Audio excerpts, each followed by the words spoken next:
Isang mapagpalang hapon po sa inyong lahat. Ito po ang Preacher Lester Yabut kasama po ng Ma'am Sheila and Brother Shem. At kayo po ay patuloy na sumusubaybay sa Hardin ng Panalangin, ang online ministry po ng MIBC Silangan na pinamumunahan po ng Pastor Mike Tigan. At magandang hapon po. Na-miss ko po kayo sapagkat last week hindi po tayo nakapag-ministeryo. Subalit nandyan naman po ang Preacher Gary na patuloy po na nagmi-ministeryo sa atin sa Hardin ng Panalangin. At maraming salamat po. At muli po tayo nagkasama-sama. Purihin po ang Panginoon na tayo po ay muli nakapag-ministeryo ngayong hapong ito. Bati po muna tayo sa mga nakakasama na po natin ngayon online. Sister Alexis Salazar, magandang hapon sa iyo. Maging kay Brother Sam Digan, good afternoon. Kay Sister Arcil Manigo, good afternoon din po. Nanay Celia Ignacio, magandang hapon po. Salamat po sa pagsama sa amin ngayong hapong ito. Maging kay Nanay Amihan Yabut at kay Sister Helen Ortiz Paras. Ayan. Itong cellphone ko ay nag-i-scroll mag-isa. kaya po kung kayo po ay mapapadaan sa ating gawain na pakiusap po, pag-comment po kayo o kaya maglagay kayo ng emoji upang mabati po namin kayo sa pagtatapos po ng ating programa. Ayan. Kasama rin po natin ang Nanay Susan Jose at ang Ma'am Susan Orara. Ayan, magandang hapon po, Ma'am Su. Ayan, tayo po ay magsimula na. Let us pray. Ama naming Diyos na banal, maraming salamat Panginoon. Muli kaming ibinalik at binigyan ng kalayaan ngayong hapong ito na magsama-sama upang kami po ay makapanalangin para sa isa't isa. Gayon din Panginoon ay makarinig po ng inyong salita na magsisilbing pagkain po ng aming mga kaluluwa. Maraming salamat, Panginoon. Patuloy niyong ingatan ang bawat isa, patnubayan at gabayan po kami ngayong hapong ito. Ito ang aking panalangin sa pangalan po ni Jesus. Amen at Amen. Ayan po, at tayo po ay dadako muna, no, sa ating mga praises and thanksgiving. Batiin po muna natin ang ating mga kaibigan na nagdiriwang po ng kanilang mga kaarawan. Ngayong May 21 po, ang Inang Charing, ito po ang mother ng Bishop Fernando de Vega, at si Yggdrasil Sadiq Balisi. Ano po, ang kanyang pong palayaw ay Tikboy. Ito po ay pamangkin, no, ng Ma'am inaanak pala ng Ma'am Sheila, at naging abay din po ito sa aming kasal, no? Pero ngayon po mas malaki na sa amin. Okay, maraming salamat. Happy birthday po. At maging sa May 23, ang magdiriwang po ng kanilang kaarawan ay ang Sister Belinda Chua at si Sister Agnes Casiao. At congratulations na rin po kay Sister Agnes. Siya po ay nanganak na, at ang kanya pong anak ay isang baby girl. Congratulations din kay Ma'am. At congratulations din daw po, no, kay Ma'am Dang for the 3rd year anniversary po ng GFM. Ayan. Magandang hapon po, Preacher Anselmo Marin. Ayan. And then, sa May 24 naman po ay magdiriwang ng kanyang kaariwan si Michael Navarro. Sa May 25, si Sister Malu Magat. At sa May 26 naman po, si Nanay Faye Carpio, si Helen Guzman at si Mary Ann Pasiona. May 27 naman po ay magdiriwang ng kanyang kaarawan si Ma'am Jemima Balarag. Ayan, at advance happy birthday po sa lahat po ng nabanggit, at patuloy po kayong pagpalain ng Panginoon. Church anniversary naman po sa May 26 ay magdiriwang ng kanilang anniversary ang Sandigan Bible Baptist Church. Ayan, magandang hapon din po, Nanay Dory Santos. At tadako po tayo sa ating mga praises. Of course, ako po at ang aking pamilya nagpupuri, nagpapasalamat sa Panginoon sa traveling mercies po na binigay sa atin ng ating Panginoon. Ano po, mula papunta hanggang sa makabalik po ako rito ay hindi po tayo pinabayaan ng Panginoon. At hindi rin po ako nagkaroon ng problema, no, sa mga papeles, sa mga airports. Ang talaga naging problema ko lang ho talaga ay napakahaba po ng biyahe. Pero pagdating lang naman po ron, hindi mainit, no? Maaraw, hindi mainit. Walang traffic, no? Wala ring jeep, kaya puro lakad. Medyo doon po nahirapan ng inyong lingkod, no? Naligaw pa ako kasi ang street name nila doon hindi naman English, Polish. So kahit may mapa ako, hindi ko ho talaga mabanggit dahil sabi ko nga doon sa mga kasama ko, no, turuan nila ako, no, ano ba yung hello, no, o ano tawag doon, or ano ba yan, good morning, hello tsaka goodbye na sa Polish, no. Sa kasamaang palad, hindi ko na maalala. Hirap po walalahanin. Pero maraming salamat po sa lahat ng nanalangin para sa aking kaligtasan, maging sa kaligtasan po ng mga mahal ko sa buhay na naiwan dito habang wala po ako. And of course, we praise the Lord for the success of the AIM IBFC conference held last May 12 to 18. At ako po ay mapalad na na-witnessan ko po yung kahit yung ano na lang, yung pinaka-culmination na kahapon. At anong Sunday po pala. At we are blessed na makasama po natin, makita po natin muli sina Pastor Tim Nolan, maging ang American delegates. At sa video ko na nga lang po napanood yung Grand Choral noong Saturday. Ito po ay binubuo ng 815 voice choir. Nako, grabe. Mas maganda sana kung napanood natin yun ng live, And of course, congratulations po sa mga nag-organize po nito, ang Bishop Fernando de Vega, at ang nag-conduct po ng choir, ang Preacher Jabez Orara. And of course, we always thank and praise the Lord for the late beloved Bishop Manuel Orara. Ito po ay ang kanyang legacy. Ito was the original partnership po between Bishop Manuel Orara and Pastor Tim Nolan. At congratulations po, at nawa po, looking forward po muli tayo sa conference po next year. At tayo rin po ay nagpupuri sa Panginoon. Ang Sister Agnes Casiao ay nagkaroon po ng successful delivery ng kanyang baby via cesarean section. Tignan ko lang po dito, sa ating comment section. Sister Carmelita Belen, magandang hapon po. And then, magaling na po si Sister Venus de Guzman Belen at purihin po ang Panginoon. Ayan. Alright. Dadako po tayo sa pagbabanggit ng ating ilang sick brethren and loved ones. Pero mamaya po ay babasahin at ipapanalangin po natin lahat ng nandito pa po sa ating listahan para po sa kanilang paggaling. Kung may nais pa po kayong ipag-pray, ay pakisama lang po sa ating live ngayon upang maidagdag po sa ating listahan. Let us pray for Preacher Jan Domo from Ma'am Adel Mabalot. Siya po ay merong sickness. Ipanalangin po natin ang kanyang kagalingan. Salamat natin sa panalangin. Ang from Ma'am Merdy Mabalot, si Nanay Auring Borja, meron po siyang heart problem. Si Bobby Borja, siya po ay na-ospital. Panalangin din po natin si Yen and Brian Batsarevic para sa kanilang good health. At from Pastor Lito Paraiso po, let us pray for Isagani Laya. Siya po ay nagda-dialysis. Si Melinda Kaakbay, meron po siyang aneurysm. And si Jerry Sabala, meron po siyang spine problem. Panalangin po natin sila. At maging ang kahilingan po ng Nanay Gertrude Severino, ang kanyang pong kapatid na si Filomena Belen, ipanalangin po natin ang kanyang kagalingan. Ayan. Sama rin po natin sa panalangin ang expectant mother. Isa na lang po dito, si Arabel Bautista Ocampo. Patuloy po natin siyang ipanalangin. And magandang hapon po kay Ma'am Teng, Ma'am Teng Orhino, good afternoon. Kay Sister Baby Aya, magandang hapon din po. Kay Brother Eugene Cabaya, salamat po sa pagsama sa Hardin ng Panalangin. At dadako po tayo sa ilang prayer request. Again, kung meron po kayong nais na ihabol na ating mga prayer request, paki-comment lang po upang tayo po ay mailagay po yan sa ating listahan para sa ating prayer time po mamaya. Okay, let us pray po for Sister Lynn Hapitana sa kanila pong pag-travel, pag-uwi po sa Iloilo. Ito po ay ngayon, May 21, at panalangin po natin na makarating po sila ng maayos at ligtas. Isama rin po natin sa panalangin from Pastor Dito Paraiso, ang MIBM East Wind. Meron po silang building project. Isama po natin sa prayers ang provisions po ng Panginoon. Of course, ang Blessed Hope Christian Academy, school ministry po na founded ng ating Bishop Manuel Orara, ang kanila pong enrollment. At ang classes po nila ay mag-start na hindi na June 24 to, July 17 na ata.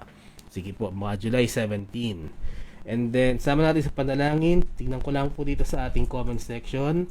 Sabi po ni Sister Carmelita, panalangin natin ang ating mga kapatiran sa sa ating gawain. Sila po ay magpatuloy. And then sama from Ma'am Teng po, sama natin sa panalangin si Ate Huving Pascual. Okay. And then good afternoon din po Deacon George, at maraming salamat po sa pagsama. Sama rin po natin sa prayer si Nanay Yolanda Belen sa kanyang pananakit ng paa at mga binti.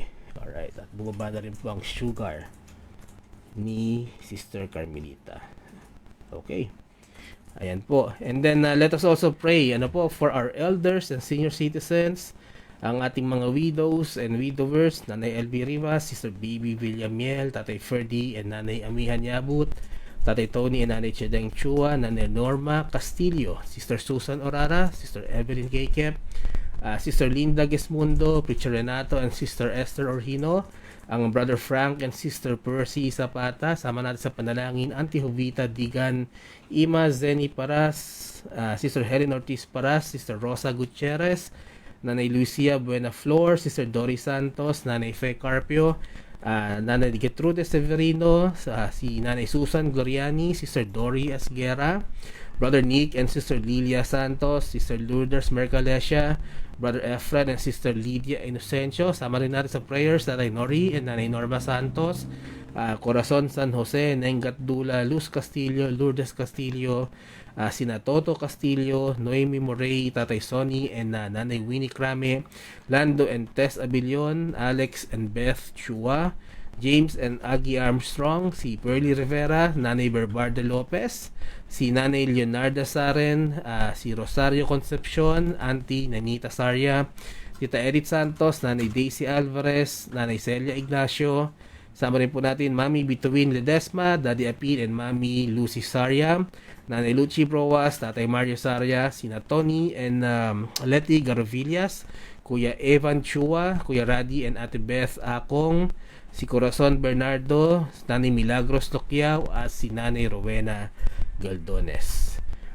Sama po dito ng Nanay Dory. Please pray for safe travel ng kanyang pong daughter na si Roda and ng kanyang apo na si Michael from Malaysia to Philippines. Po, sama po natin sa panalangin ang kanila pong safe travels. And then from Sister Baby Aya, healing ng kanya pong thyroidism. Po, isama po natin sa prayers ng Sister Baby Aya. Ayan. Tignan ko lamang po kung meron pa dito.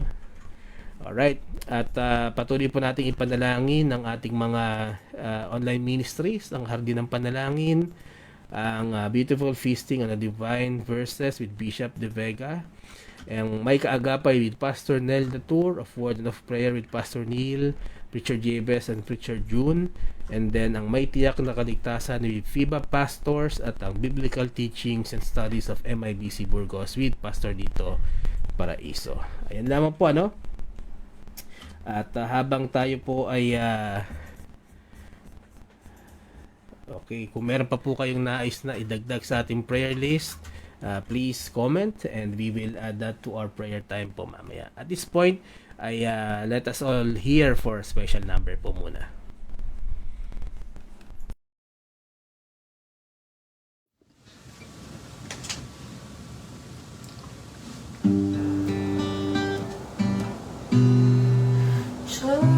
Just when I thought my heart had no feeling and life had no music, no rhythm or rhyme, you came along like a warm summer wind. You lifted me up when I needed a friend. You give me a song. You took all my sorrows and brushed the tears from my eyes. Now your love has filled me. It's warmed me and filled me. You took my heart by surprise. I hear your name and without a warning, I find that I'm singing a new kind of song. 'Cause your kind of loving is so hard to find, that you helped me leave all my failures behind. You give me a song. You took all my sorrows and brushed all the tears from my eyes. Now your love has filled me. It's warmed me and filled me. You took my heart by surprise. You give me a song. You took all my sorrows and brushed every tear from my eyes. Now your love has filled me. It's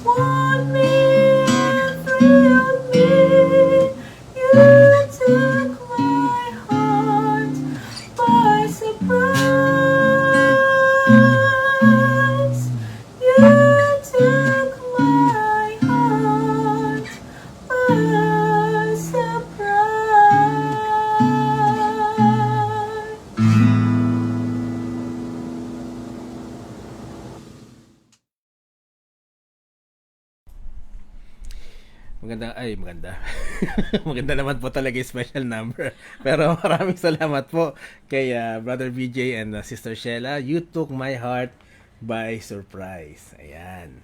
At yung ating pong mga special numbers no from our young people, i-resume na po natin ang recording sapagkat ako po ay nakabalik na. I-schedule po natin yan. Pag-usapan po natin sa darating na Sunday. And of course, sa ating mga taga-subaybay, kung nais nyo po mag-special number, kausapin nyo lang po si Ma'am Sheila. Ano po?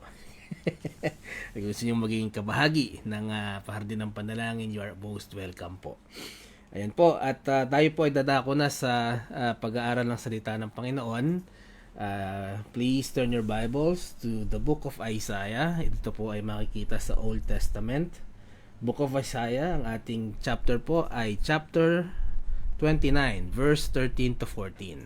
Isaiah 29, 13 to 14, the Bible reads, Wherefore the Lord said, For as much as this people draw near me with their mouth, and with their lips do honor me, but have removed their heart far from me, and their fear toward me is taught by the precept of men. Therefore, behold, I will proceed to do a marvelous work among these people, even a marvelous work and a wonder, for the wisdom of their wise men shall perish, and the understanding of their prudent men shall be hid. Ayan po. Dito po sa ating main text, ay pag-aaralan po natin. Ito na rin po ang title ng ating devotion, short devotion this afternoon, The Heart That Is Far From God. Ito po ay makikita natin sa verse 13. Sabi dito, But have removed their heart far from me. Tayo po ay manalangin at humingi po ng gabay sa ating Panginoon. Let us pray. Manaming Diyos na banal, maraming salamat po, Panginoon, sa inyong salita na aming pag-aaralan ngayong hapong ito. Nawa, Panginoon, ay puspusin niyo po kami ng inyong spirito, bigyan niyo po kami ng kaunawaan, Panginoon, at patuloy kami magkaroon ng heart's desire na matuto at magamit po ang wisdom ng inyong salita sa aming mga buhay. Itago niyo po muli ako, ang inyong lingkod, Panginoon, sa inyong likuran, upang ang kanila pong marinig ay ang inyong mensahe at hindi po manggaling sa akin. Maraming salamat, Panginoon. Patuloy naming hiling ang inyong paggabay ngayong hapong ito. Maraming po salamat. Ito ang aking panalangin sa pangalan po ni Jesus. Amen at Amen. Ayan po. At muli, I would like to take this opportunity to thank the people at ang ating mga kapatiran, ating mga pastors, and ating mga brethren na nanalangin po sa akin para po sa aking safe travels at purihin po ang Panginoon. At hindi naman po talaga ako, kumbaga, pwede naman magkaroon ako ng problema sa aking mga papeles, passport, pero ang naging problema lang po talaga, sobrang tagal ko pong nakaupo sa aeroplano, halos 17 hours po, almost 24 hours kasi kung isasama natin yung paghihintay sa mga connecting flights. Pero other than that po ay napaka-smooth po ng naging travel ko at salamat din po sa safety na pinrovide po ng Panginoon both sa akin at maging sa pamilya ko po na naiwan dito sa Pilipinas. At maging ang naging time ko naman po ron, it was well spent sa naging purpose po talaga na makausap ko, makahalubilo ko po ang aking mga teams, maging ang mga leaders po na nandun ay aking pong nakausap at purihin po ang Panginoon. Ngayon, I would like to focus po sa main verse natin na binasa po natin sa Book of Isaiah. Nakakamangha lang po because it is proof that this is one of the verses that proves that the Bible is timeless. Bakit? Sapagkat yung binasa po natin, the Book of Isaiah, it was written way before na yung panahon ng ating Panginoon Kristo dito sa lupa. At based sa research po, medyo iba-iba po, pero mainly around 740 to 700 BC before Christ, ang timeline kung saan po, kung kailan na isulat ang mga verses na ating binasa, the book itself, pero yung mensahe po still applies this 2024 AD. It proves that it is timeless. Bakit? Ano po ang mensahe na binasa natin? To cut it short, sabi po doon sa Book of Isaiah sa ating main verse, marami po ang nag-o-honor sa Panginoon. Marami ang sumasamba sa Panginoon sa pamamagitan ng kanilang mga labi. Pero no, ang puso po nila ay malayo sa Panginoon. I would even dare say na mas evident to ngayon, no? Siguro nung naisulat ito na ito po ay nawi-witness lang ng mga tao kapag meron silang congregational gathering, no? Siguro may mga testimonials din sila at naririnig nila ang pananalangin sa ating Panginoon. Pero ngayon, mas nakikita natin, no? Mas naririnig natin through technology, through social media, no? Ngayon, we hear people praising God through their lips sa kanilang testimonials. Of course, sa ating mga prayer meetings, so sa ating mga prayer time. Pero naririnig na rin po natin ang mga tao praising God sa mga status nila sa Messenger, sa mga pinopost nila sa social media, no? Napakadali nang maglagay ngayon, mag-express ng praise and worship sa ating Panginoon sa himpapawid, no, sa social media through the internet. At kaya nga po minsan sinasabi ko na ang social media, kaya dapat nating ingatan to kasi ito ay extension ng ating mga bibig. Kasi ito naman ay di ba? Status mo, it's what you're thinking, no? Yung mga kino-comment mo, yan din ay yung lumalabas din sa bibig. Kaya lang in digital form. And yet, the Lord is not pleased. Bakit? Kasi karamihan po sa mga tao, no, na actually meron tayong mga kakilala ng ganito, no? Grabe sila sa social media, maglalagay sila ng iba't ibang Bible quotes, maglalagay sila ng mga kung paano yung kanilang pagpupuri sa Panginoon. Pero kapag tinignan po natin yung buhay nila, doon pa lang alam natin malayo talaga sila sa Panginoon. So, siguro ito ang mensahe ng Panginoon kay Prophet Isaiah na sinasabi niya na itong mga taong ito, they worship me through their lips. They worship me through their mouths. They draw me near, no, sa pamamagitan ng kanilang salita. Ngunit ang puso nila ay malayo sa akin. Basahin po natin paano ba nangyayari ito? Paano nangyayari pwede ka magpuri pero malayo ang puso mo sa Panginoon? Basahin po natin. Let us ask the psalmist, no? Sa Psalm 119 verse 1 to 3. Psalm 119 verse 1 to 3. Ang sabi po rito,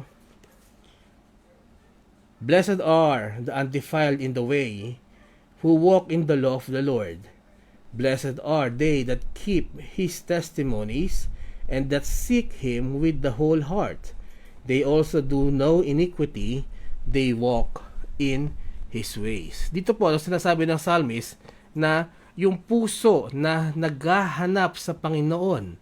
No, sabi dito, who walk in the law of the Lord, blessed are they that keep his testimonies and seek him with the whole heart. Sabi po rito, kapag ka ang puso mo, no, ikaw ay hinahanap mo ang Panginoon, sabi dito, you do not do any iniquity. Hindi ka gumagawa ng mga pagkakasala at ikaw ay lumalakad sa lakad ng Panginoon. Ito po ay very vast contrast, very far contrast doon sa sinasabi sa Isaiah na malayo ang puso niya sapagkat hindi naman niya hinahanap ang Panginoon. Pero kapag tunay mong hinahanap ang Panginoon, no, it means na you want to be closer to God. Hinahanap mo siya 'di ba? Parang iuhaw tayo sa Panginoon, na makilala natin ang Panginoon. Kapag tayo gusto nating maging close, mas maging close sa ating Panginoon, na do-draw tayo no? Tayo ang mismo na ang nakakatuklas na tayo dapat lumakad sa lakad ng Panginoon sa kanyang katwiran. And that is the reason why sinasabi ni David na itong mga tao na naghahanap sa Panginoon, they do no iniquity. Hindi sila nagkakasala. Bakit? Because they walk in God's ways, which is the righteousness in His standards. Hindi po standard ng mundo na righteousness. Hinahanap natin ang Panginoon, habang hinahanap natin siya, nakikilala natin siya, nalalaman natin kung ano ang kanyang mga gawi, nalalaman natin ang kanyang mga lakad, at kung talaga natin gusto maging close sa kanya, we walk with that walk as well. Parang wala namang pinagkaiba po yan sa isang magkarelasyon na nais mong makilala pa. Halimbawa, yung Bago kami naging mag-asawa ni Ma'am Sheila, no, nais ko siyang makilala, hinahanap ko talaga siya. No, pinupuntahan ko sila sa kanyang bahay, tinitingnan ko kung ano ba yung ano yung gusto niya, ano yung hindi niya gusto. 'Di ba? Kasi gusto mo maging malapit dun sa tao na 'yon. And it's the same with our relationship with God. Dapat ganun din.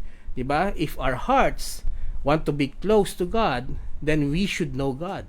And we should know kung ano yung gusto ng Panginoon, ano yung ayaw ng Panginoon, at gagawin siyempre natin what is pleasing in the eyes of the Lord. 'Di ba?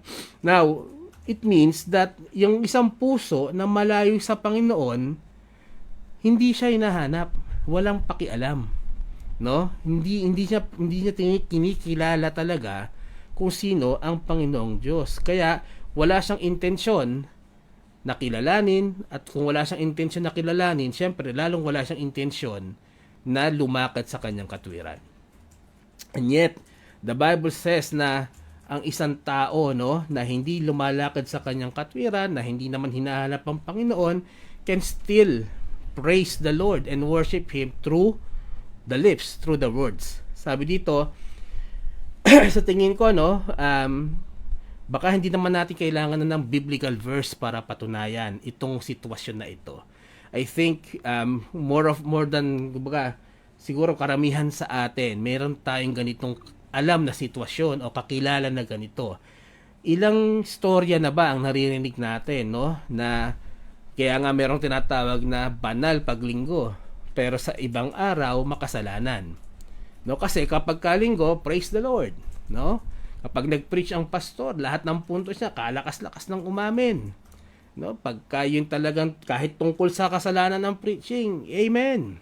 No, pero pagdating ng Lunes, balik na sa dating gawi, balik na sa makasalanang pamumuhay.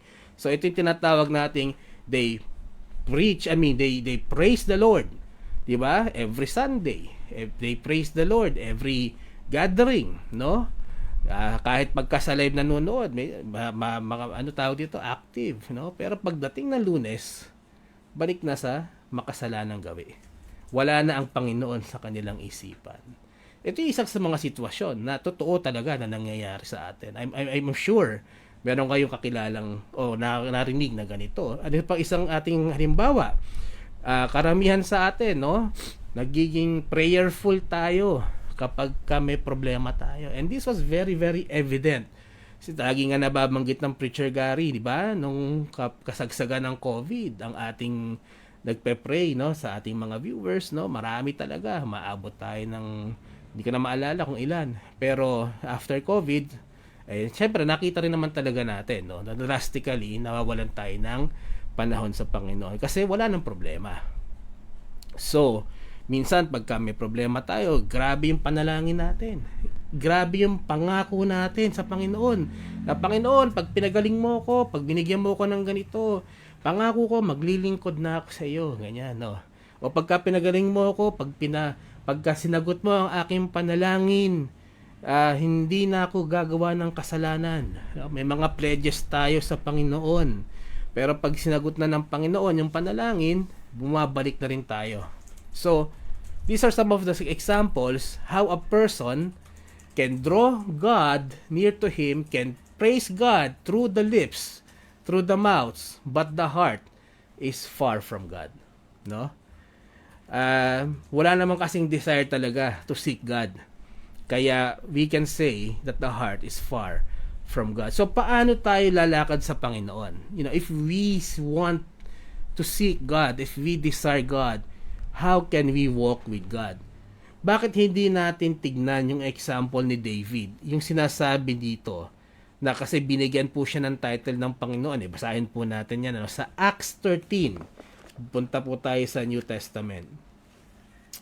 Acts 13:21 to 22. Sabi po rito, and afterward they desired a king, and God gave unto them Saul, the son of Cis, a man of the tribe of Benjamin, excuse me, by the space of 40 years. Verse 22, and when he had removed him, he raised up unto them David to be their king, to whom also he gave testimony, and said, I have found David, the son of Jesse, a man after mine own heart, which shall fulfill all my will. Dito po, sa binasa natin, dito nakuha yung title ni David. Sabi ng Panginoon, I have found David, the son of Jesse, a man after mine own heart. Yan po ang sinabi ng Panginoon. Kaya nga po si David ay kilala bilang the man after God's heart. Ano bang exactly ibig sabihin po nito, no? So, pwede nating i-examine yung buhay ni David eh.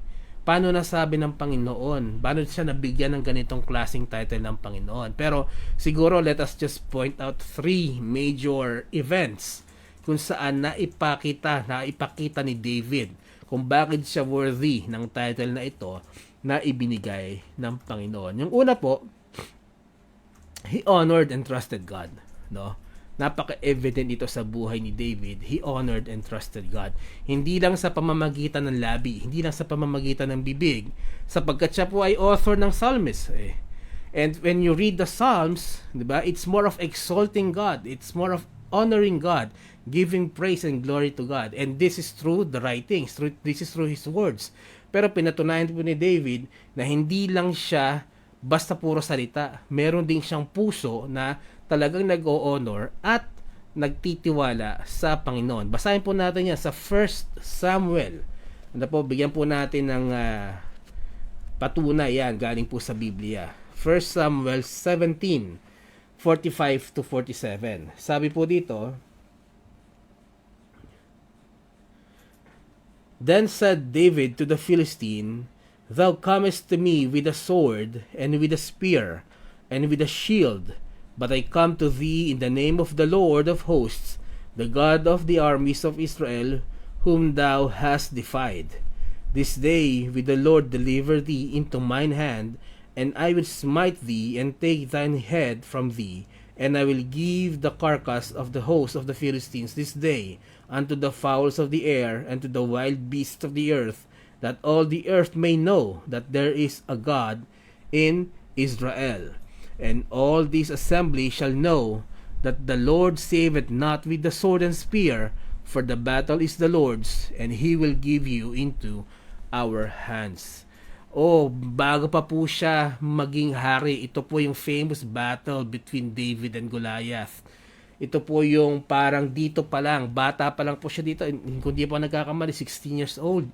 But sa murang edad niyang yon, ganun na lamang ang pagtitiwala po, no, ni King David sa ating Panginoon. Sabi niya rito kay Goliath. Actually, pag binasa pa po natin, no, a few verses before this verse na binasa natin, nung narinig niya yung usap-usapan tungkol kay Goliath, ang sabi niya, sino ba itong Philistine na ito who dare defiled our God? So parang ganoon, sino ba to? No, kaya doon pa lang sa statement na yun, he is exalting God. And then sinabi niya dito nung magkaharap na sila, ikaw nandito ka, gamit mo espada, gamit mo sibat, 'di ba? Meron kang shield. Yan ang dala mo para labanan ako, pero ang dala ko para labanan ka is the name of the Lord of hosts, 'di ba? The God of the armies of Israel, which thou hast defied. Sabi nga dito, bakit? Ano ang purpose niya, no? Bakit niya sinabi itong mga to? Anong purpose niya? Bakit niya lalabanan si David? Bakit niya lalabanan si Goliath? Ang sabi niya dito, that all the earth may know that there is a God in Israel. Hindi para sa sarili niyang glory. Hindi para sa sarili niyang honor. Hindi para maging hero siya. Pero he honored God, he exalted God, no? Dahil ang purpose niya para dito ay para makilala ang Panginoon, no? And that is how he honored and trusted God. Trusted God in which in a way wherein, 'di ba? Meron siyang armas, yung slingshot, but he did not put his trust in that.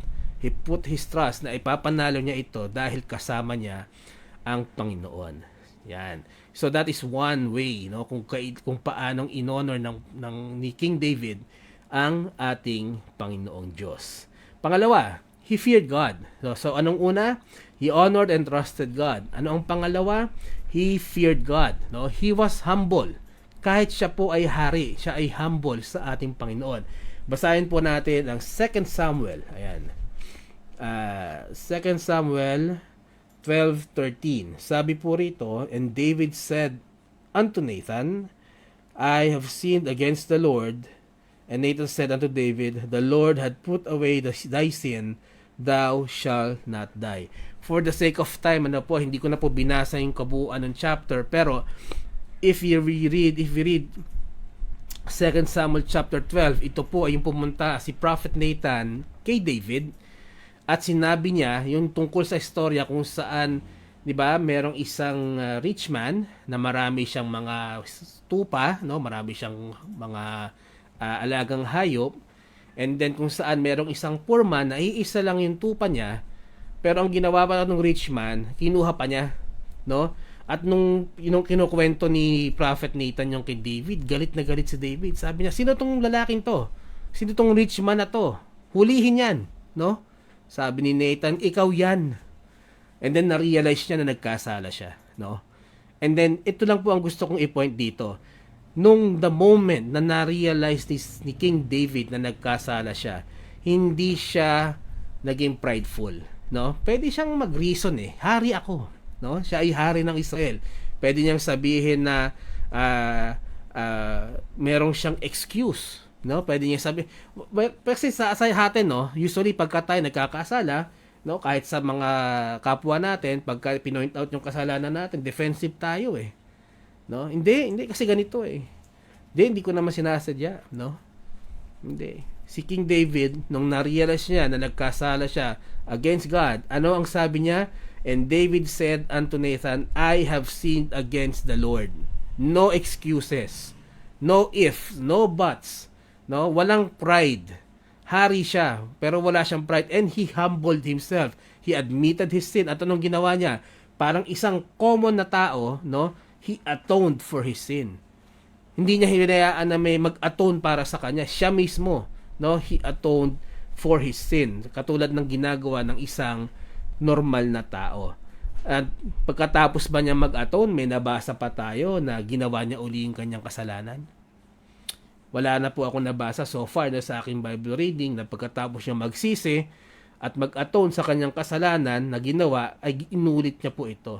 So, ibig po sabihin, hindi ibig sabihin na after God's heart, if we seek God, kung malapit tayo sa ang puso natin sa Panginoon, tulad ni David, ay hindi na tayo magkakasala. No, this is proof, no, na dahil tayo ay tao lamang, we are still prone to sinning. Marami pa rin tukso, marami pa rin tayong kahinaan sapagkat tayo ay nasa laman.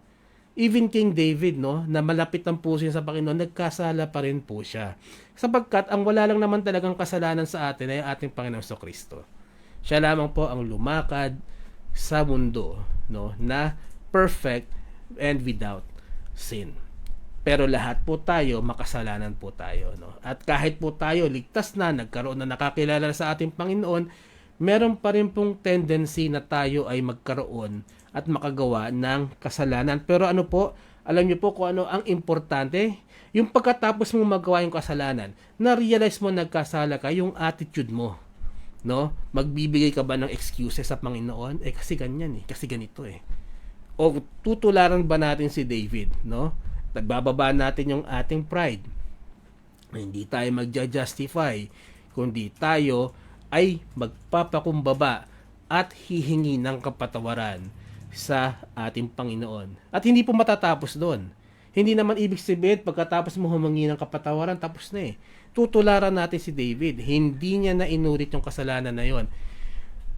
We can try, no? Alam ko, ang hirap mag-promise no, na hindi na natin uulit sapagkat tayo nga ay nasa laman. Pero yung attitude, yung willingness ng iyong puso na alam mo nagkasala ka, humingi ka ng tawad, yung pag-i-strive mo, yung pipilitin mo na hindi mo na maulit yung ganong kasalanan. And that is the right attitude of a person na malapit ang puso sa Panginoon. Kasi parang ganito lang yan sa isang relasyon, mag-asawa, nasaktan mo yung asawa mo, uulitin mo pa ba? Mahal mo yung asawa mo, di ba? Kaya sabi natin, mahal natin ang Panginoon, pinupuri natin ang Panginoon, pero pagka nagagawa tayo ng kasalanan, huhingi tayong tawad, tapos pwede nang ulitin? Ganun po ba yon? Kung sa mga, di ba, sa asawa natin, sa ating mga anak, sa ating mga kamag-anak, mga mahal natin sa buhay, May nagawa man tayong kasalanan, humingi tayo ng kapatawaran, pinatawad tayo. Di ba susubukan natin hindi na ulitin? Pipilitin natin hindi ulitin. Bakit? Kasi yun yung tama para ma-maintain yung relationship. And yet, pagka sa Panginoon, okay lang ba?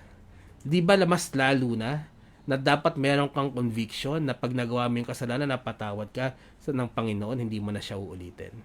Yan. So, yan po yung pangalawa. No? So, una, David honored and trusted God. Pangalawa, David feared God. At pangatlo, he loved God. No? David loved God. He wanted to serve God more. Yan po ay makikita natin sa 2 Samuel 7 verse 1 to 3. Sabi po rito, and it came to pass when the king sat in his house, and the Lord had given him rest round about from all his enemies, that the king said unto Nathan the prophet, See now, I dwell in an house of cedar, but the ark of God dwelleth within curtains. And Nathan said to the king, Go, do all that is in thine heart, for the Lord is with thee. Sabi po rito, si Haring David, siya po ay, di ba, nung siya ay nagpapahinga, siya ay nag-iisip, sabi niya, ako nakatira ako sa isang bahay na cedar. Hindi ko alam kung ano yung cedar. Siguro isang marangyang bahay o cedar na kahoy siguro yon, ano. Pero yung Ark of God, no, the Ark of the Covenant, nakalagay sa isang tent. So sabi niya, nag-isip siya na gumawa ng Temple of God. Ito na nga po yung sinasabi niya, meron siyang heart's desire na nabuuin, i-build ang Temple of God. At sa kung babasahin nga po natin yung kabuuan, malalaman natin na hindi po pumayag ang Panginoon, no? At ang sinabi ng Panginoon, yung anak niya na si Solomon ang magbi-build ng temple for the Lord. Pero ano pong point natin dito? Karamihan po sa atin, we do things, no? Gumagawa tayo ng mga bagay kasi inutos sa atin. Gumagawa tayo ng mga bagay kasi yan yung command o yan yung instruction. Na tayo, halimbawa, gigising tayo ng maaga kasi kailangan natin pumasok, no? Mag-a-alarm ka, ang instruction sa'yo, by 7 a.m. nasa school ka na. O by 9 a.m. nasa opisina ka na. So we do those things, no? Kasi we are instructed to do. No? Napaka-famous ito sa mga teenager, no? Na kaya ka lang mag-uugas ng pinggan kasi inutusan. Na kaya ka lang maglilinis ng bahay kasi inutusan. And that is us, 'di ba? Normal sa atin 'yan. Pero si David, 'di ba? He wanted to do something for God kahit walang inuutos ang Panginoon sa kanya. Sa Tagalog po, ang tawag po dito, malasakit, no?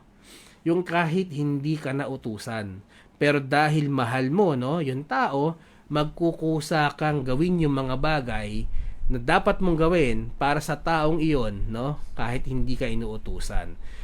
Halimbawa, no, kapag tayo ay may special occasion, di ba? Hindi ka naman kailangan utusan na o baka may extra ka diyan, bigyan mo naman ng regalo yung asawa mo sa anniversary nyo. O birthday ng anak mo, baka gusto mong bigyan ng kahit ano, no, kung meron kang extra diyan.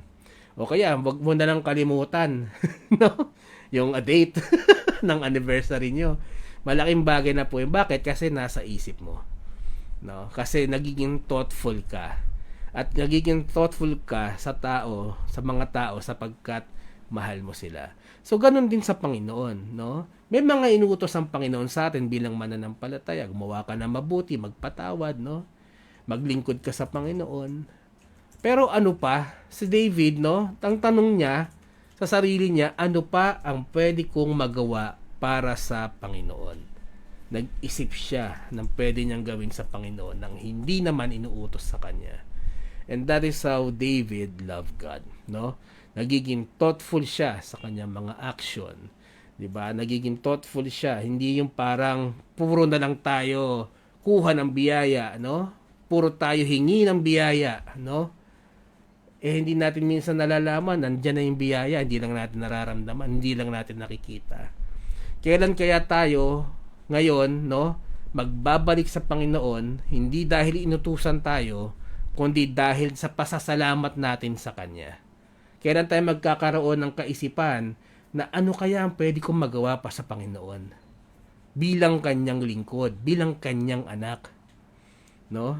Kasi napaka-normal nun eh. Hihingi tayo ng biyaya sa Panginoon, hihingi tayo ng panalangin, hihingi tayo ng kahilingan. Pero napakasarap po, no? Dito yung tunay na makikita natin kung gaano kamahal ni David ang Panginoon. Panginoon, gusto kitang gawa ng ganito. Panginoon, ito yung gustong kong gawin para sa iyo. 'Di ba? How happy the Lord, 'di ba? Siguro noong mga panahon na 'yon, nung marinig niya yung mga katagang 'yon. Kung paano ng isang magulang, no, nakakatuwa makita niya yung mga anak niya nagkukusa. No, pagka yung mga anak niya yung meron bang feeling, no, merong pakiramdam ng malasakit sa magulang, yung kasi it's an expression of love, hindi lang sa bibig kundi sa gawa, no. So that is how David, no, came to be known as a man after God's heart. He honored and trusted God, he feared God, and he loved God. Gusto pa niyang magsilbi sa Panginoon. So mga kapatid, no, mga mananampalataya, let us check our hearts. Tingnan natin, check natin mga puso. Nagdi-desire ba ito, no, ng mga bagay ng ating inilalabas sa ating mga bibig? Na tayo ay kapag in-honor natin ang Panginoon, pag itinaas natin ang Panginoon, pagka Sunday service, pagka prayer time, sa social media, yun din ba ang isinisigaw ng puso natin? Yun din ba ang nais gawin ng mga puso natin? And does your heart exalt God? Does your heart fear God? And does your heart love God? Mga katanungan po, no, na dapat nating itanong sa ating mga sarili. And if yes, no, siguro, no, mas maganda, no, dito po tayo magtatapos, na kung talagang meron tayong desire na mahalin ng Panginoon, na maging mas malapit sa Panginoon, mas maganda siguro, no, na sabihin natin sa Panginoon, let us pray to God that He examine our hearts. Makikita po natin yun sa Psalm 26:2. Sabi po rito, examine me, O Lord, and prove me. Try my reins and my heart. Remember, si David pa rin po, no, ang nagsulat nito. So, ganun kamahal ni David ang Panginoon. Sa tingin ko, ito po ang deeper expression, mas malalim na expression ng pagsamba sa Panginoon, ng pagpibigay ng praise sa Panginoon. Bakit? Ine-expose natin yung sarili natin eh. We are exposing our true selves to God by inviting Him to look into our hearts. Ang sabi rin po nga ng Psalms, di ba? The Lord looks on the sons of man, kung sino ang naghahanap sa Kanya. At sabi nga ni David dito, ini-invite niya ang Panginoon, no? Tignan mo ang aking puso, no? And prove that we truly seek Him and want to please Him by walking with Him. Mga kapatid, no? Let us invite God. Let us invite God and tell Him, examine my heart. Dito natin mapapatunayan. Kung yung lumalabas pa sa bibig natin na praise the Lord, we love the Lord, ay yun talaga ang nasa puso po natin. Nawa po ay naging pagpapala ang ating short devotion this afternoon. Tayo po ay dadako na sa ating pananalangin. At bago po yan, batiin ko lang po muna yung mga nakakasama po natin ngayong hapong ito. Sister Lady Digan Valdez, good afternoon po, marami po salamat. Sister Venus de Guzman Belen, at purihin ng Panginoon, magaling ka na. And then Preacher Manny Nicolas, good afternoon din po. Kasama rin po natin Patricia Yabut, good afternoon. Nanay Lydia Inocencio, good afternoon po. Tita Edith Santos, good afternoon. Nanay Elvie Rivas, magandang hapon din po. At tignan ko lang po kung meron pa tayo na miss. Ayan, wala na ata. Siguraduhin ko lang po. Sister Nika Hernandez, good afternoon po. Ma'am Joyce Digan, good afternoon din po. Pastor Neil, good afternoon po. Pastor, salamat po sa pagsama niyo sa Hardin ng Panalangin. Ayan po. At samahan niyo po, sino po? Pastor Mark Laluna, hindi nag-register sa akin. Pastor Mark Laluna, good afternoon din po. Yan, sige po. Tayo po ay dadako na sa ating pananalangin. Please join me while we pray this afternoon.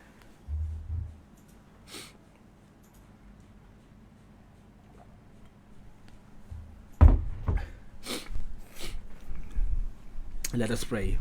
Ama naming banal na nasa langit, maraming salamat po muli sa inyong salita na napakinggan namin ngayong hapong ito. Tunay, Panginoon, na napakadaling dakilain ka, napakadaling purihin ka, napakadaling i-exalt ka, Panginoon, sa pamamagitan ng aming mga salita.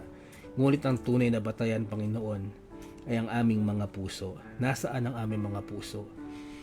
Patuloy ba kaming naghahanap sa iyo? Patuloy ba naming dinidesire, Panginoon, na malapit sa inyo? O Panginoon, please increase our faith. Please increase our desire, O Lord. And please give us wisdom, Panginoon, upang kami po ay lalo mapalapit sa iyo. Lalo namin matutunan ng inyong mga precepts, Panginoon. Matutunan namin, Panginoon, ang mga bagay na kalugod-lugod po sa inyo. Tulungan niyo kami, Panginoon. Ngayon din, Panginoon, patuloy ang aming papuri at pasasalamat sa inyo sa mga tao na nagdilimang po ng kanilang kaarawan. Patuloy po silang bigyan ng mahabang buhay at pagpalain niyo po sila, Panginoon. Ngayon din, Panginoon, ng church anniversary po ng Sandigan Bible Baptist Church. Kayo po ang magpala sa gawain po ninyo sa church na to, Panginoon.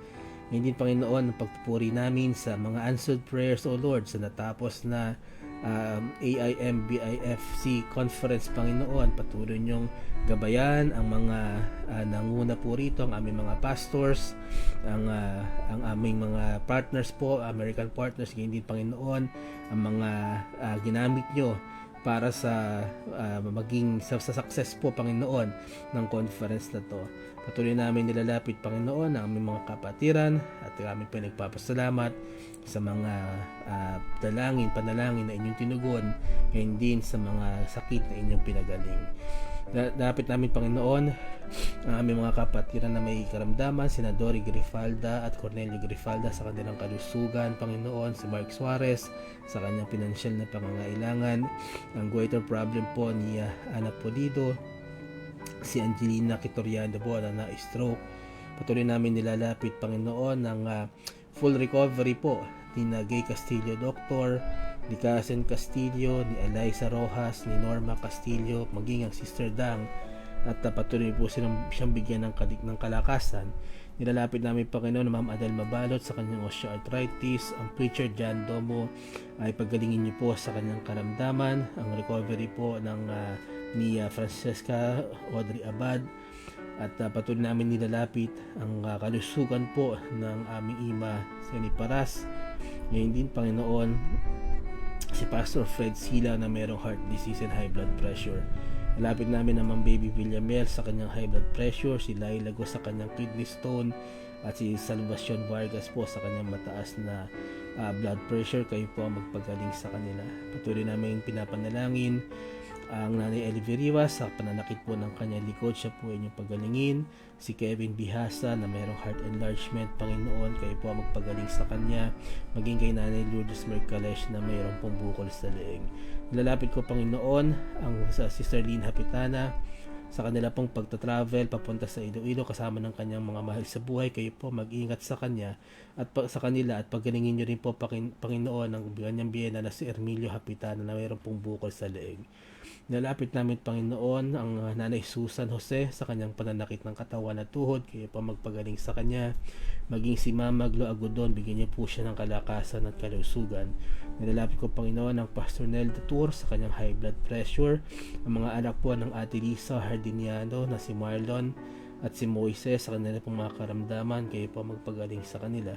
Pagiging ang Pastor Mike Digan, Panginoon, sa kanyang pong kalusugan. Kayo po ang magpagaling sa kanyang mga karamdaman, maging sa kanyang mga lab result ay maging maayos po ang resulta nito. Nilalapit ko, Panginoon, si Nanay Oring Borja sa kanyang heart problem at si Bobby Borja, siya po ay na ospital. Kayo po ang magpagaling at magbigay ng pinansyal nilang pangangailangan.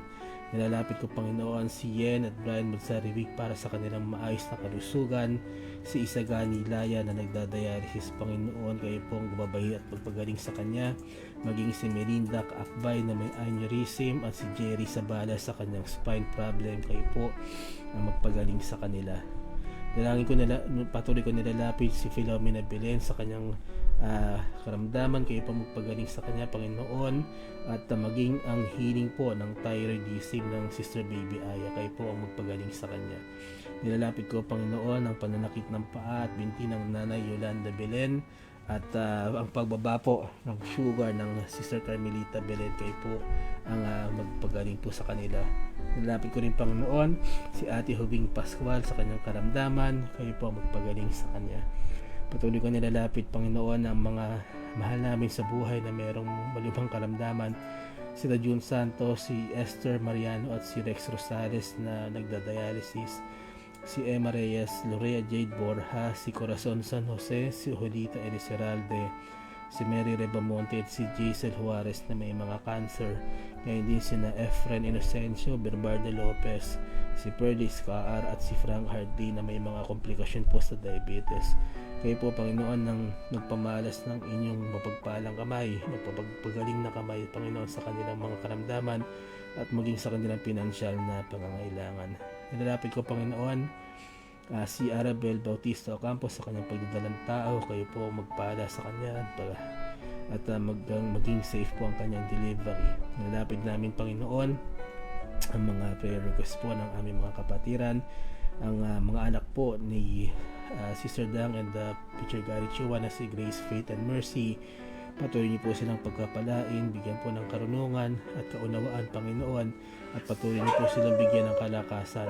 Nilalapit ko rin, Panginoon, sina Emily Muth para sa kanilang continuous strength and grace sa Tennessee, si Christine and Cathy Vu, maging ang buong pamilya, bigyan niyo po ng strength and guidance, at patuloy niyo pong ibigay ang strength, good health, spiritual growth para sa Yabut family.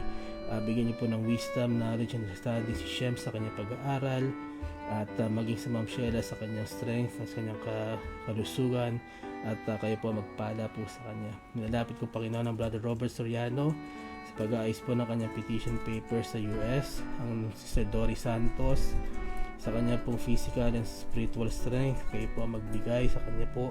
Maging din, Panginoon, bigyan niyo po ng maayos na kalusugan ang pamilya at kaibigan ni Maricel Peña Kiambao.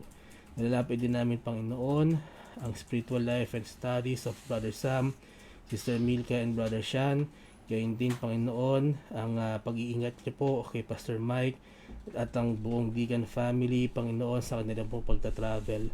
Nilalapit namin ng Panginoon si Sister Malula, ang kanyang family members, sa kanila pong spiritual growth, bigyan niyo ang kanilang pong proteksyon, hindi, Panginoon, ang kanilang buong family. Ay nilalapit din namin, Panginoon, sina Judith Castillo and family, bigyan niyo po sila ng maayos na kalusugan, maging ang pagpasa po ng kanilang mga anak sa college exams. Nilalapit namin, Panginoon, si Ma'am Jenny Rapista at ang Pastor Gerald Rapista sa kanila pong gawain sa Lawaan. Antique, kayo po magpalat, magbigay ng provision sa inyo pong gawain dito. Patuloy namin nilalapit, Panginoon, ang Nanay Lydia Inocencio, bigyan niyo po ng guidance and provision ng Inocencio family, maging ang Abdul Rasak family. Nilalapit namin, Panginoon, sina Aida Edjok ang kanyang family, bigyan niyo po ng good health and protection, at patuloy niyo pong bigyan ng maayos na kalusugan at kalakasan si Corazon Bernardo at si Ate Beth Akong at ang kanyang family, ay patuloy niyo pong gagabayan. Nilalapit namin, Panginoon, Nanay Tuding Severino, kanyang family, bigyan niyo po ng kalusugan ang kanyang mga mahal sa buhay, maging si Bing Rain Severino, ang kanyang pong mga mahal sa buhay, at kayo po ang magpala sa kanyang business. Patuloy ko nilalapit, Panginoon, si Susan Jose Gloriani, bigyan niyo po ng kalakasan, kalusugan at katubunan po sa kanyang heart's desire. At gayon din, Panginoon, si Sister Yoli Jacinto, ang kanyang pong kalusugan, kay Ate Yoli at Christine Sarmiento and family. Nilalapit ko po, Panginoon, ang Nanay Faye Carpio, kanyang health, gayon din po kanilang pinansyal na kahilingan at unspoken prayers. Tuloy namin nilalapit, Panginoon, ang Nanay ang Sister Carmelita Belen sa gawain po, sa inyong gawain. Kayo po magpala sa kanila. Bigyan po ng good health at extra blessing ang bawat isa. Patuloy din Panginoon na maibalik ng pagtuturo ng mga bata at wisdom and knowledge po para sa soul winning, at patuloy niyo pong gabayan ang kanilang pag-aaral, maging kanilang pong mga pangangailangan. Nalapit ko rin Panginoon ng Sister Alexis Salazar, ang kabigyan po ng maayos na kalusugan niya, kanyang family, ingatan niyo po siya, maging ang padanakit ng ulo po, kayo po magpagaling sa kanya. Nalapit din namin Panginoon ang Nanay Romena Galdones, bigyan niyo po ng maayos na kalusugan ang kanyang family, at bigyan niyo po silang biyaya sa araw-araw. At ganun din Panginoon, pinadalangin ko ang Zapatan Fernandez families, bigyan niyo po sila ng good health and spiritual growth. Gayon din ang Sister Baby Aya Avestruz, patuloy ko pong niladalangin ang healing and good health po at ang spiritual growth para sa kanyang buong family. Nilapit ko rin Panginoon ang Nanay Leonarda Saren, bigyan niyo po ng kalakasan, kagalingan, ang maging pag-aaral po ng mga anak na ng brothers Mar Saren at ang kanilang spiritual na kalakasan. Nilapit ko rin Panginoon ang Sister Esther Orhino, bigyan niyo po sila ng physical na kalakasan, ang buong pamilya, ang kanilang spiritual growth, maging sa mga unsaved loved ones Panginoon. Kayo po ang gumamit sa kanila po makakilala sila sa Panginoon. Nilalapit ko rin Panginoon ang prayers po ni Marian Cabana para kay May Gorospe, ang kanya pong kasamahan sa Saudi. Meron po siyang problema sa kanyang amo. Kayo po Panginoon ang lumutas po nito at makakilala po siya sa inyo sa pamamagitan nito. Nilalapit ko rin Panginoon ng MIBM East Winds Building Project. Kayo po magbigay ng provisions and wisdom po sa mga nagpaplano rito. Gayon din ang Blessed Hope Christian Academy. Kayo po magbigay ng wisdom Panginoon sa administrator, sa principal, sa mga staff and teachers, maging sa kanila pong nalalapit na enrollment. Kayo po ang magbigay ng provisions Panginoon ng pangangailangan at ng wisdom po sa decision making ng Blessed Hope Christian Academy. Nilalapit ko rin Panginoon ang safe travel ng daughter po ng Nanay Doris Santos na si Rhoda at ang kanyang apo na si Michael from Malaysia to the Philippines. Kayo po ang magbigay ng mag-iingat po sa kanilang pag-travel at hindi po sila magkaroon ng kahit ano pong problema. Ngayon din Panginoon, nilalapit ko ang elders and senior citizens po na nabanggit po kanina. Kayo po Panginoon na magpala sa kanila, magpagaling sa kanilang mga karamdaman. Ngayon din Panginoon, kayo po kung mayroon pong mga pananakit na nararamdaman, kayo po magpagaling sa kanila. Patuloy ko nilalapit Panginoon ng mga online ministries na nabanggit ko rin kanina. Kayo po magbigay Panginoon ng mga provisions na pangangailangan ng wisdom, knowledge, and understanding po Panginoon sa patuloy na pagpapalagana po ng inyong salita sa pagpapagamit po ng mga mangangaral po sa mga online ministries na to. Maraming salamat Panginoon. Ang aking panalangin sa lahat po ng nanonood ngayon, maging sa manonood pa, kayo pong tumugon sa kanilang mga personal prayer request, sa kanila pong mga heart's desires Panginoon, at patuloy niyo pong magamit ang ministry na ito na patuloy po na makapagpalakas sa kanilang spiritual growth. Maraming salamat sa inyong biyaya at awa Panginoon. Ito ang aking panalangin sa pangalan po ni Jesus. Amen at Amen. Amen. Marami pong salamat at tayo po ay dadako na sa pagbati po ng ating mga nakasama sa hardin ng panalangin ngayong hapong ito. At tingnan ko lang po, i-refresh ko lang po ang ating listahan.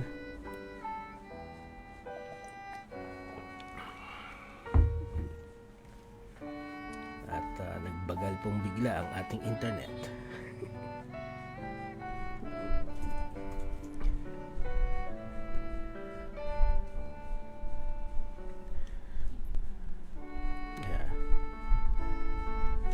Ayan po, hinihintay ko lang po ang ating technical staff na technical na technical foul. Mabawasan ko sahod mo. Wala. Walang sahod ka. Bayan, naghihintay ang ating Ayan